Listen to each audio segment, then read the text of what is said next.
आप ये स्टोरी सुन रहे हैं ड्रीम स्टोरी यूट्यूब चैनल पर। एक ज़रूरी सूचना, इस कहानी में इस्तेमाल किए गए विजुअल्स और लैंग्वेज मैच्योर ऑडियंस यानी 18+ के लिए हैं। बेहतर एक्सपीरियंस और 3D ऑडियो इफ़ेक्ट्स को गहराई से महसूस करने के लिए कृपया हेडफोन ज़रूर लगा लें। कबीर ने इंस्पेक्टर जोया को अपनी बातों में उलझाया और मौका मिलते ही पार्किंग से निकल गया। घड़ी में रात के 1 बज रहे थे। उसे रोज के पास पहुंचना था। कबीर ने अपनी BMW का एक्सीलरेटर दबाया और गाड़ी शहर की सड़कों पर रॉकेट की तरह दौड़ पड़ी। उधर पार्क में खड़ी जोया को कुछ अजीब महसूस हो रहा था। तभी एक हवलदार दौड़ता हुआ आया। उसके हाथ में फ़ोन था। मैडम, हेडक्वार्टर से खबर आई है, बहुत बड़ा कांड हो गया है। जोया का मूड पहले ही खराब था। क्या हुआ अब? अभी पता चला है कि किसी ने कालिया भाव की हवेली में घुसकर उसे और उसके कई आदमियों को मार डाला है। अब वहां का कंट्रोल उसके राइट हैंड टाइगर ने ले लिया है। जिसने मारा वो कोई अनजान आदमी था जो हवा की तरह आया और गायब हो गया। जोया के पैरों तले जमीन खिसक गई। तो इसलिए कालिया आज ड्रग डील के लिए नहीं आया, वो मर चुका है। बाकी पुलिस वाले खुश हो रहे थे कि एक अपराधी कम हुआ, लेकिन जोया की परेशानी बढ़ गई थी। बेवकूफ़ो, खुश मत हो, जोया ने डांटा। सोचो वो कैसा आदमी होगा जिसने अकेले कालिया की पूरी फौज को मार दिया और किसी को भनक तक नहीं लगी। ऐसा आदमी कालिया से भी ज्यादा खतरनाक है। सब चुप हो गए। जोया ने कबीर के जाने की दिशा में देखा। उसकी आंखों में एक जिद थी। कबीर, मुझे पक्का यकीन है कि तुम कुछ जानते हो। आज नहीं तो कल मैं तुम्हारी असलियत सामने लाकर रहूंगी। कबीर आरो बार पहुंचा। रात के इस पहर भी वहां महफिल सजी थी। कबीर ने स्टाफ को हाथ हिलाया और सीधे पीछे वाले VIP एरिया की तरफ बढ़ गया। उसने रोज के बेडरूम का दरवाज़ा खोला। कमरा खाली था, सिर्फ एक धीमी सी टेबल लैंप की रोशनी थी। कबीर की नज़र बालकनी की तरफ गई। बाहर स्विमिंग पूल के पास कोई बैठा था। वो रोज थी। उसने एक सफ़ेद रंग का नाइट गाउन पहना था जो हवा में लहरा रहा था। वो पूल के किनारे बैठी थी और उसके गोरे पैर पानी में थे। चांदनी रात में वो किसी अप्सरा जैसी लग रही थी। दरवाजे की आवाज़ सुनकर वो धीरे से मुड़ी। उसने कुछ नहीं कहा, बस कबीर को देखकर एक सुकून भरी मुस्कान दी। उसकी वो मुस्कान, ऐसा लग रहा था जैसे कोई पत्नी अपने पति के घर लौटने का इंतजार कर रही हो। कबीर का दिल पिघल गया। आज उसे एहसास हुआ कि वो इस औरत के बिना नहीं रह सकता। कबीर ने अपने जूते उतारे और रोज के बगल में पत्थर पर बैठ गया। उसने भी अपने पैर ठंडे पानी में डाल दिए। एक गहरी सांस ली और सारी थकान जैसे पानी में बह गई। रोज ने एक प्याली सी शरारत के साथ कहा, अगर तुम थोड़ी देर और नहीं आते तो मैं सो जाती। अगर तुम सो जाती तो मैं तुम्हें जगा देता। कबीर ने मुस्कुराते हुए रोज को अपनी बाहों में भर लिया और सजा के तौर पर स्पैंक करता। रोज ने आंख मारी। रेड थॉर्न सोसाइटी की बॉस को स्पैंक करोगे? अगर मेरे आदमियों को पता चला तो मेरी इज्जत का क्या होगा? तो देखेंगे कि स्पैंक कौन कर रहा है। कबीर ने उसके बालों को चूमा। नया परफ्यूम? पागल, कोई सिल पर परफ्यूम लगाता है क्या? ये शैम्पू है। रोज कबीर के सीने से लग गई। तुम्हें ये खुशबू पसंद है? बहुत, कबीर ने कहा, लेकिन तुम एक बात में गलत हो, तुम अब यंग लेडी नहीं रही। तो क्या हूं? रोज ने पूछा। एक यंग मैरिड वुमन। बिना शादी के मैरिड? रोज ने उसे छेड़ते हुए कहा। कबीर थोड़ा चुप हो गया। रोज जानती थी कि कबीर किसी और का पति है। सॉरी रोज। अरे रिलैक्स, मैं मजाक कर रही हूँ। रोज ने बात बदली। वैसे कालिया का क्या हुआ? कबीर ने उसे शॉर्ट में बताया। कालिया का किस्सा खत्म। अब टाइगर वो इलाका संभालेगा। वो वफादार है, बस उसे थोड़ी गाइडेंस देना। रोज ने कबीर की आंखों में देखा। टाइगर चाहे जैसा हो, लेकिन वो मुझसे कम बेवकूफ़ नहीं। मैं एक ऐसे आदमी का इंतजार करती हूँ जो रात को आता है और सुबह किसी और के पास चला जाता है। रोज की आवाज़ में एक मीठा सा दर्द था। कबीर के अंदर एक अजीब सी आग लग गई। उसने रोज की कमर को कसकर पकड़ा। रोज, तुम मुझे पागल कर दोगी। कैसा पागल है बी? रोज ने कानाफूसी की। कबीर ने एक शैतानी मुस्कान दी और अचानक रोज को लेकर पानी में कूद गया। छपाक! दोनों पूल के अंदर थे। पानी की लहरों के बीच उनके जिस्म एक हो गए। कबीर, पानी में? नहीं। क्यों नहीं? बहुत मजा आएगा। अरे सुनो तो। उफ, बस एक बार। ठीक है, बस। पानी के अंदर ये इश्क परवान चढ़ रहा है। लेकिन सुबह होते ही कबीर को वापस अपनी दूसरी दुनिया में जाना है, जहां शनाया उसका इंतजार कर रही है, शायद गुस्से में। क्या कबीर अपनी इन 2 दुनियाओं को संभाल पाएगा? देखिए अगला एपिसोड। सुबह की पहली किरण रोज के बेडरूम में पड़ी। कबीर बिस्तर से उठा और कपड़े पहनने लगा। उसका मूड बहुत बढ़िया था। रोज ने नींद भरी आंखों से उसे देखा और बच्चों की तरह मुंह बनाया। मैंने कहा था ना पानी में मत करो, अब मुझे अजीब सी सूजन महसूस हो रही है। कबीर ने उसे छेड़ा। अरे डार्लिंग, ये मेडिकल नॉलेज कहाँ से लाई हो? पानी में रोमांस करने से सूजन नहीं आती। चुप रहो, तुम में कोई रहम नहीं है। रोज ने एक तकिया उठाकर उस पर फेंका। कबीर हंसा और उसके पास गया। कोई बात नहीं, फ्यूचर में और प्रैक्टिस करेंगे तो आदत हो जाएगी। Practice makes a man perfect, है ना? हटो, बकवास बंद करो, रोज ने शर्माते हुए कहा। पता नहीं मुझे तुमसे प्यार कैसे हो गया, जबकि तुम्हारी जुबान पर कोई लगाम नहीं है। कबीर ने मजाक में उसकी कमर पर हल्की सी थपकी दी और वहां से निकल गया। उसे घर जाकर चेंज करना था। कबीर अपनी ड्रैगन विला पहुंचा। अंदर डाइनिंग टेबल पर नाश्ता लगा हुआ था। सुधा काकी किचन से गरम गरम खाना ला रही थी। कबीर को देखते ही काकी रुक गई। छोटे साहब, आप आ गए? रात भर कहाँ थे? बेबी और मैं कितना परेशान थे। तभी शनाया ने बिना सिर उठाए अपनी ठंडी आवाज में कहा, मैं परेशान नहीं थी। वो बड़े सुकून से अपने कटोरे में दलिया खा रही थी। उसके चेहरे पर हमेशा वाली वो बर्फ जमी थी। कबीर ने उसकी बात को इग्नोर किया और कुर्सी खींचकर बैठ गया। उसने अपना कटोरा उठाया और बड़े चाव से दलिया परोस लिया। वाह काकी, क्या खुशबू है! धनिया डाला है क्या? कबीर ने एक बड़ा चम्मच मुंह में डाला। मज़ा आ गया। काकी खुश हो गईं। अगर छोटे साहब को पसंद है तो और खाएं, और वो किचन में चली गईं। कबीर ने 2 ही चम्मच खाए थे कि उसने दोबारा परोसने के लिए हाथ बढ़ाया, लेकिन उससे पहले ही शनाया ने दलिये का पूरा पतीला अपनी तरफ खींच लिया। अब और नहीं मिलेगा। अरे मेरी प्यारी बीवी, अपने पति को भूखा मारोगी क्या सुबह सुबह? कबीर ने मासूमियत से पूछा। तुमने 2 चम्मच खा लिए, काफ़ी है, और खबरदार जो मुझे प्यारी बीवी कहा। शनाया ने पतीला अपनी साइड में रख लिया और खाना जारी रखा। कबीर ने हैरानी से देखा। कमाल है, सिर्फ एक कटोरे दलिये के लिए इतनी कंजूसी। फिर उसे कुछ याद आया। वो मुस्कुराया। शनाया, सच सच बताओ, तुम इसलिए गुस्सा हो क्योंकि मैं रात को घर नहीं आया? शनाया ने उसे एक नज़र भी नहीं देखा। मुझे तुम्हारे फालतू कामों में कोई दिलचस्पी नहीं है।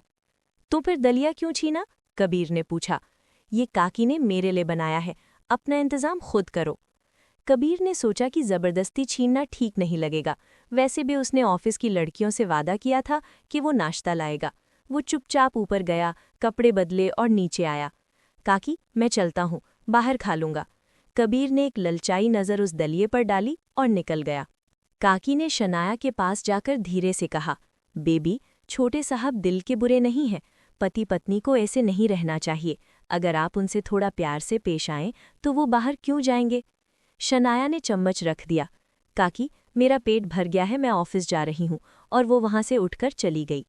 कबीर का मूड अभी भी अच्छा था। उसने अपनी कार स्टार्ट की और रेडियो पर गाने सुनते हुए मार्केट की तरफ चल पड़ा। वो अपनी पुरानी अड्डे पर गया, जहाँ कबाब और स्ट्रीट फूड के ठेले लगते थे। वहाँ के दुकानदारों से उसकी पुरानी पहचान थी। अरे कबीर भाई, आज सुबह सुबह? कबीर ने वहाँ से भर भर के नाश्ता खरीदा। समोसे, पोहा, जलेबी, कचौरी, पूरी गाड़ी खानों की खुशबू से महक उठी। उसने सोचा, काश पुराने ली चाचा भी यहाँ होते। उसे याद आया कि उसे टाइगर को बोलकर इन छोटे दुकानदारों का ख्याल रखने को कहना पड़ेगा। कबीर ठीक टाइम पर ऑफिस पहुंचा। जैसे ही वो पीआर डिपार्टमेंट में दाखिल हुआ, जोया और एक और कलीग ने उसे घेर लिया। अरे कबीर भाई, इतनी देर? हम सब भूखे बैठे हैं। जोया ने पहले ही सबको बता दिया था कि आज नाश्ता कबीर लाएगा। कबीर ने 2 बड़े बड़े बैग अपनी टेबल पर रख दिए। माफ़ करना देवियों, अगली बार और जल्दी आऊँगा। बैग खुलते ही ऑफिस में खाने की खुशबू फैल गई। स्टीम्ड बन्स, समोसे, जलेबी, फ्राइड डम्पलिंग्स और यहाँ तक कि सूप वाले बन्स भी। लड़कियों की आंखें फटी की फटी रह गई। वाह कबीर, तुम तो कमाल हो, रिया ने एक सूप बन उठाते हुए कहा। उसका गोल मटोल चेहरा खुशी से चमक रहा था। इतना सब कुछ, और वो भी गर्मा गर्म। लगता है तुम नाश्ता खरीदने में प्रोफेशनल हो, जोया ने छेड़ा। दूध, सोया मिल्क, मीठा और फीका, सब अलग अलग। मान गए बॉस। सबकी तारीफें सुनकर कबीर का सीना गर्व से 56 इंच का हो गया।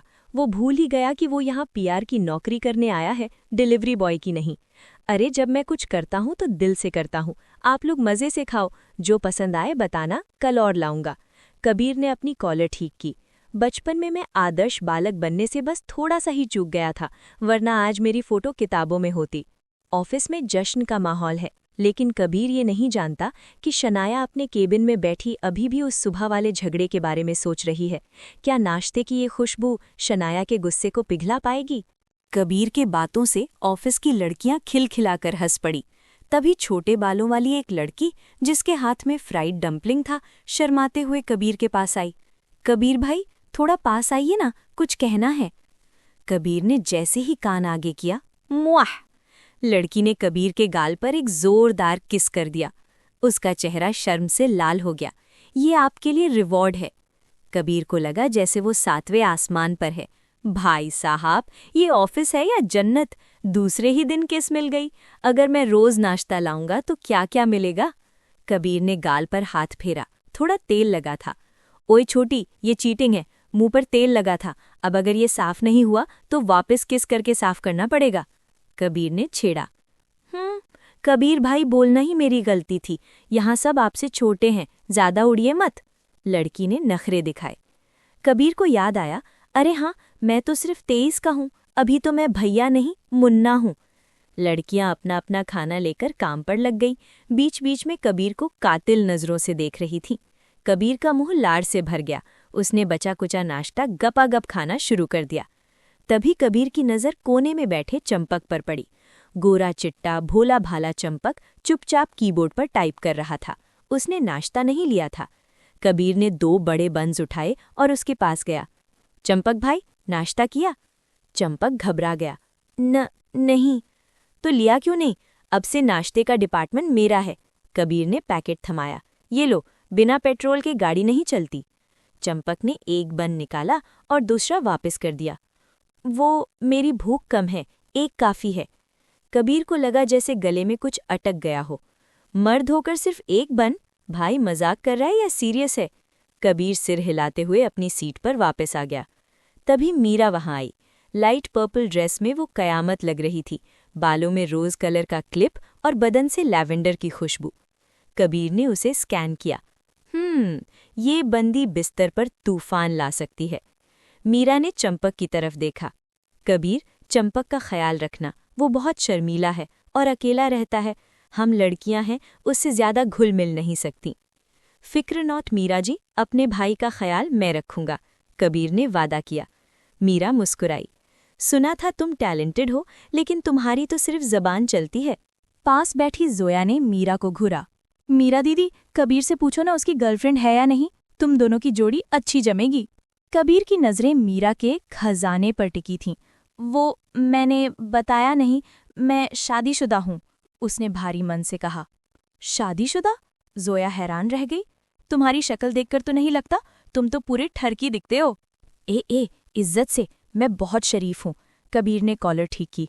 हाँ, तभी तो मीरा दीदी के वहां घूर रहे थे। जोया ने आंख मारी। मीरा हंसी। छोड़ो जोया, अगर उसकी बीवी को पता चला तो वो उसे वॉशिंग मशीन में धो देगी।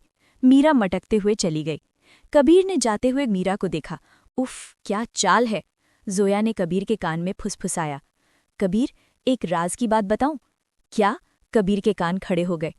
मीरा दीदी अच्छी है, लेकिन रिया, उसका बट सबसे सॉफ्ट है, छूने में बहुत मजा आता है, जोया ने शरारत से कहा। मैंने सबका चेक किया है। कबीर जल भुन गया। ये लड़की, ये मुझे मार डालेगी। उसने भी गेम खेला। तो तुम्हारा कैसा है, रिया से बेहतर? जोया फंस गई। अगर वो कहे कम है तो बेइज्जती, अगर कहे ज्यादा है तो घमंड। उसने कबीर की आंखों में देखा। क्यूरियस हो? पहले रिया का टच करो, फिर मेरा, खुद कंपेयर कर लेना। डील पक्की, कबीर हंसा। बेचारी रिया को पता भी नहीं था कि उसके बट पर सट्टा लग रहा है। अगर तुम हम सबको एक बार टच करने के लिए मना लो तो समझो ये पीआर डिपार्टमेंट का बोनस है, जोया ने हंसते हुए कहा।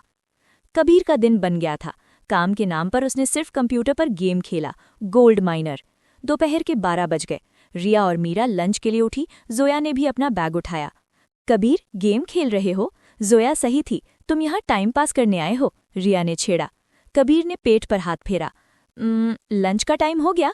हाँ, कैंटीन जा रहे हैं, चलोगे? मीरा ने पूछा। कबीर ने सुबह 8 बंस और 5 समोसे खाए थे, लेकिन गेम खेलना बहुत मेहनत का काम है, वो खड़ा हुआ। बिल्कुल, काम करके बहुत थक गया हूँ, मुझे खुद को रिवॉर्ड देना ही चाहिए। तीनों लड़कियों ने एक साथ उस पर अपनी आंखें घुमाईं। बेशरम कहीं का। यूले इंटरनेशनल सच में महिलाओं द्वारा चलाई जाने वाली कंपनी थी। 15वीं मंजिल पर बनी कैंटीन किसी 5 स्टार होटल से कम नहीं थी। चारों तरफ शीशे की दीवारें, जहां से पूरा शहर दिखाई देता था। साफ सुथरी टेबल कुर्सियां, रंग बिरंगी लाइट्स और ताजे फूल। माहौल एकदम सुकून भरा था। जब कबीर अपनी लेडी गैंग के साथ अंदर आया तो किसी ने ज्यादा ध्यान नहीं दिया। यहाँ 200 से ज्यादा लोग थे और मर्द वैसे भी कम थे।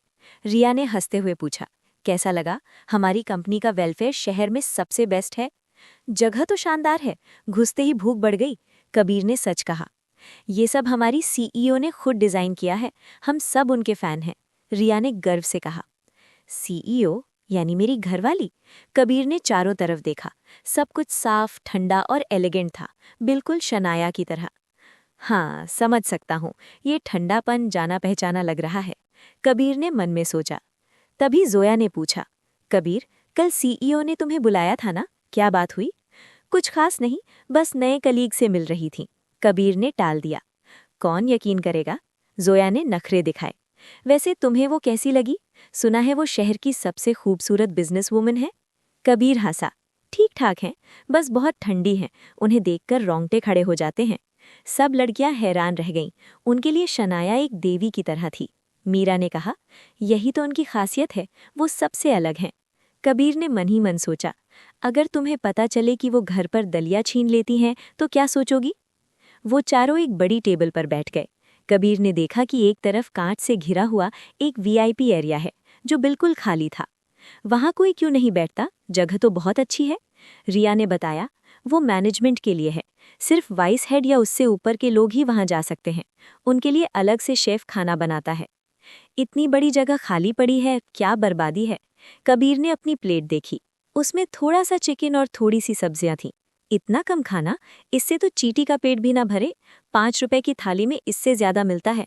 कबीर ने मुंह बनाया। तीनों लड़कियां एक दूसरे को देखने लगी, उन्हें कबीर पर तरस आ गया। वैसे भी हम पूरा नहीं खा पाते। जोया ने अपनी प्लेट से चावल कबीर की प्लेट में डाल दिए। मीरा और रिया ने भी अपना एक्स्ट्रा खाना कबीर को दे दिया। लो खाओ, कम से कम खाना वेस्ट नहीं होगा। जोया हंसी। तभी कैंटीन में हलचल हुई, सब लोग अपनी कुर्सियों से खड़े हो गए। माहौल में एक अजीब सी टेंशन आ गई। अरे, सीईओ और डिपार्टमेंट हेड्स आ गए, रिया ने धीरे से कहा और खड़ी हो गई। सामने से शनाया आ रही थी, बालों का जूड़ा बनाए बिना मेकअप के भी वो चांद जैसी चमक रही थी। उसका काला सूट और वो बर्फीली चाल, वो सच में किसी रानी से कम नहीं लग रही थी। उसके पीछे कंपनी के बाकी बड़े अधिकारी थे, जिनमें कबीर की बॉस मीनाक्षी भी थी, लेकिन शनाया की चमक के आगे सब फीके लग रहे थे। सब लोग खड़े होकर रिस्पेक्ट दे रहे थे। सिर्फ एक आदमी था जो अभी भी बैठा हुआ था और मजे से चिकन खा रहा था, वो था कबीर। शनाया कबीर के पास से गुजरी, उसने कबीर की तरफ देखा भी नहीं, जैसे वो उसे पहचानती ही ना हो, लेकिन अंदर ही अंदर वो जल रही थी। उसने देख लिया था कि 3-3 लड़कियां कबीर की प्लेट में खाना परोस रही थी। मेरा ये सस्ता पति, कंपनी को इसने अपना फ्लर्टिंग स्पॉट बना लिया है। शनाया ने मुट्ठी भींच ली। बाकी हेड्स ने कबीर को घूर कर देखा। ये बदतमीज कौन है जो सीईओ के आने पर खड़ा नहीं हुआ? सब ने उसे अपने ब्लैकलिस्ट में डाल लिया। मीनाक्षी ने कबीर को देखा, वो भी सुबह से मीटिंग में थी। उसकी आंखों में एक शरारती चमक आई। वो कबीर के पास रुकी। कबीर, 3 बजे तैयार रहना, तुम्हें मेरे साथ बाहर जाना है, कुछ काम है। और बिना जवाब का इंतजार किए वो आगे बढ़ गई। कबीर ने खाना निगला। फंस क्या, ये पक्का मुझसे कोई बदला लेने वाली है। उसने बचने के लिए बहाना सोचना चाहा, लेकिन मीनाक्षी जा चुकी थी। गुड लक, जोया ने कबीर को आंख मारी। कबीर ने कंधे उचकाए और दोबारा खाने में जुट गया। जो होगा देखा जाएगा, पहले पेट पूजा फिर काम दूजा। कबीर को ऑफिस में नया टास्क मिल गया है, और वो भी खड़ूस बॉस मीनाक्षी के साथ, और शनाया का गुस्सा 7वें आसमान पर है। क्या 3 बजे वाला ये काम कबीर के लिए नई मुसीबत लाएगा? देखिए अगला एपिसोड। कैंटीन के वीआईपी सेक्शन में सन्नाटा था। शनाया अपनी सीट पर किसी महारानी की तरह बैठी थी। उसके पास उसकी सेक्रेटरी और 3 फीमेल एग्जीक्यूटिव्स बैठी थीं। माहौल इतना अजीब था कि कोई जोर से सांस लेने में भी डर रहा था। मीनाक्षी शनाया के सबसे करीब बैठी थी। उसका खाने में मन नहीं लग रहा था। उसने धीरे से पूछा, बॉस, कल आप उस नए आदमी कबीर से मिली थीं, आपको वो कैसा लगा? शनाया ने बड़े सलीके से अपना चम्मच नीचे रखा। उसका चेहरा हमेशा की तरह भावहीन था। कौन? उसने ऐसे पूछा जैसे उसे कुछ याद ही न हो। वही कबीर। उसका एटीट्यूड बहुत खराब है। मीनाक्षी को समझ नहीं आ रहा था कि शनाया ने उसे नौकरी से क्यों नहीं निकाला। शनाया ने कनखियों से बाहर मेन हॉल की तरफ देखा, जहां कबीर अभी भी मजे से खा रहा था। जब तक वो कोई बड़ी गलती नहीं करता उसे इग्नोर करो, बाकी मैं देख लूंगी। शनाया ने दोबारा खाना शुरू कर दिया। मीनाक्षी हैरान रह गई। ये औरत इतनी खूबसूरत है, लेकिन इसके दिमाग में क्या चल रहा है कोई नहीं जान सकता। दोपहर के 3 बज गए। कबीर ने ऑफिस में गेम खेलकर टाइम पास किया और अब वो सोने की तैयारी कर रहा था। तभी मीनाक्षी उसके डेस्क पर आ धमकी। कबीर, उठो, बहुत आराम कर लिया, चलो मेरे साथ। कबीर ने अंगड़ाई ली। अरे बॉस, अभी तो लंच पचा भी नहीं है, क्या काम है? रास्ते में बताऊंगी, नीचे पार्किंग में चलो। मीनाक्षी की आंखों में एक शैतानी चमक थी। पार्किंग में मीनाक्षी की लाल ऑडी A4 खड़ी थी। जैसे ही कबीर अंदर बैठा, गाड़ी में मीनाक्षी के परफ्यूम की खुशबू फैल गई। कबीर ने एक लंबी सांस ली। वाह मिस मीनाक्षी, आपकी गाड़ी तो बिल्कुल आपकी तरह महक रही है। मीनाक्षी का चेहरा लाल हो गया। तुम कितने बेशर्म हो, हर लड़की के सामने ऐसे ही फ्लर्ट करते हो। अरे नहीं, ये तो साइंस है। खुशबू से ही तो लोग अपना पार्टनर चुनते हैं, और सच कहूं तो आपकी खुशबू काफ़ी अच्छी है। कबीर ने आंख मारी। मीनाक्षी को गुस्सा आया, लेकिन वो कुछ बोल नहीं पाई। काश इस गाड़ी में इजेक्शन सीट होती तो इस ठरकी को हवा में उड़ा देती, उसने मन में सोचा। थोड़ी देर बाद मीनाक्षी ने पूछा, तो क्या तुमने अपनी बीवी को भी सूंघ कर चुना था? कबीर के दिमाग में शनाया का बर्फीला चेहरा आ गया। वो, मेरी बीवी की बात अलग है, लेकिन मुझे दूसरी औरतों की खुशबू भी पसंद है। 15 मिनट बाद गाड़ी एक पुरानी बिल्डिंग के सामने रुकी। बोर्ड पर लिखा था हुआ चैंग एपरल्स। मीनाक्षी ने गाड़ी रोकी। पहुंच गए? ये मेरी जगह है, तुम्हारी नहीं। मीनाक्षी ने एक फाइल कबीर को थमाई। मतलब? कबीर कंफ्यूज था। इस कंपनी पर हमारा 4 लाख का उधार है, तुम्हें वो पैसा वसूल करना है, मीनाक्षी ने मुस्कुराते हुए कहा। क्या वसूली भाई बना रही हो मुझे? कबीर ने फाइल देखी। मैं तो PR में हूं। तुम ही खाली बैठे थे, और वैसे भी तुम मर्द हो ना, तो जाओ और काम करके दिखाओ। मीनाक्षी ने उसे चुनौती दी। कबीर ने गहरी सांस ली। ठीक है, अगर मर्द होने का सबूत देना ही है तो लो। वो गाड़ी से उतरा। काम हो जाए तो कॉल करना, मैं पिक कर लूंगी। मीनाक्षी ने एक प्यारी सी लेकिन झूठी मुस्कान दी और गाड़ी मोड़कर निकल गई, और साथ ही अपना फ़ोन भी स्विच ऑफ कर लिया। अब भुगतो बेटा। कबीर बिल्डिंग के अंदर गया। रिसेप्शन पर एक भड़कीले कपड़े पहने हुए औरत बैठी थी, जो बोर होकर अपने नाखून पेंट कर रही थी। कबीर को देखते ही उसकी आंखों में चमक आ गई। हेलो हैंडसम, कोई सर्विस चाहिए? कबीर ने फाइल दिखाई। मैं यूलेई इंटरनेशनल से हूँ, पेमेंट के सिलसिले में आया हूँ। औरत ने एक अजीब सी मुस्कान दी। ओह, पेमेंट, समझ गई। वो अपनी सीट से उठी। उसके कपड़े काफ़ी टाइट थे और वो जानबूझकर अपनी बॉडी शो ऑफ कर रही थी। आइए सर, मैं आपको मैनेजर के केबिन में ले चलती हूँ। वो मटकते हुए आगे बढ़ी। कबीर उसके पीछे पीछे चला। मीनाक्षी ने सोचा था ये सज़ा होगी, लेकिन यहाँ तो नज़ारे ही अलग हैं। कबीर के चेहरे पर एक शरारती मुस्कान आ गई। कबीर को लग रहा है कि ये काम आसान और मज़ेदार होगा, लेकिन क्या सच में ऐसा है, या मीनाक्षी ने उसे किसी गहरे दलदल में फंसा दिया है? और वो मैनेजर कौन है? देखिए अगला एपिसोड। और हाँ दोस्तों, अगर आप इस कहानी को बिना किसी डिस्टर्बेंस के एक प्रॉपर पॉडकास्ट की तरह एंजॉय करना चाहते हैं, तो मैंने इसे अब YouTube म्यूजिक पर भी अपलोड कर दिया है। बस वहाँ सर्च करें ड्रीम स्टोरी, या फिर आप डायरेक्टली YouTube से भी वहाँ जा सकते हैं। वहाँ क्वालिटी और भी शानदार है, ज़रूर सुनिए। अगर आपने इस कहानी को यहाँ तक सुना है, तो उम्मीद है ये आपको पसंद आई होगी। वीडियो को लाइक और शेयर ज़रूर कर देना। सच कहूँ, आपका सपोर्ट ही मुझे ऐसी और कहानियाँ बनाने का मोटिवेशन देता है। और हाँ, कमेंट में अपनी राय देना ना भूलें। मैं इस कहानी में और क्या इम्प्रूव कर सकता हूँ, मुझे ज़रूर बताएं, ताकि आपका अगला एक्सपीरियंस इससे भी बेहतर हो। चलिए मिलते हैं अगले वीडियो में। अपना ख्याल रखिएगा।